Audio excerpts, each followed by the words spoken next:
पोषक तत्त्वको भण्डार भिन्डी खानुका फाइदा र यससँग खान नहुने 5 खानेकुराहरू। स्थानीय बजारमा सजिलै पाइने भिन्डी लेडी फिङ्गर स्वास्थ्यका लागि निकै फाइदाजनक तरकारी हो।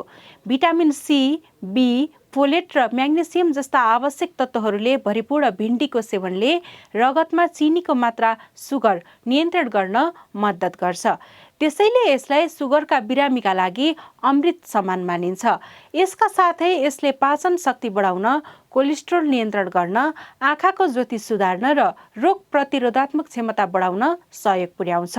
तर भिन्डी खाँदा केही निश्चित खानेकुराहरूबाट भने टाढै रहनुपर्छ, अन्यथा यसले स्वास्थ्यमा गम्भीर हानि पुर्याउन सक्छ। दुध भिन्डीमा पाइने अक्सालेट र दुधको क्याल्सियम मिल्दा मृगौलामा पत्थरी हुने जोखिम बढ्छ। करेला चिसो प्रकृतिको करेला र भिन्डीसँगै खाँदा पेटको समस्या निम्तिन सक्छ। मुलामा हुने सल्फर र भिन्डीको सम्मिश्रणले पेटमा तीव्र रूपमा ग्यास उत्पन्न गराउँछ। मासु, भिन्डी र मासु दुवै पचाउन शरीरलाई धेरै समय लाग्ने भएकाले सँगै खाँदा अपच र पाचन प्रणालीमा समस्या आउँछ।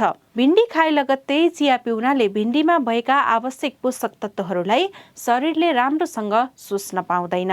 त्यसैले भिन्डीको पूर्ण फाइदा लिनका लागि यसलाई कम तेल र मसला प्रयोग गरेर पकाउनुपर्छ र माथि उल्लेखित खानेकुराहरूसँग सँगै सेवन गर्नु हुँदैन।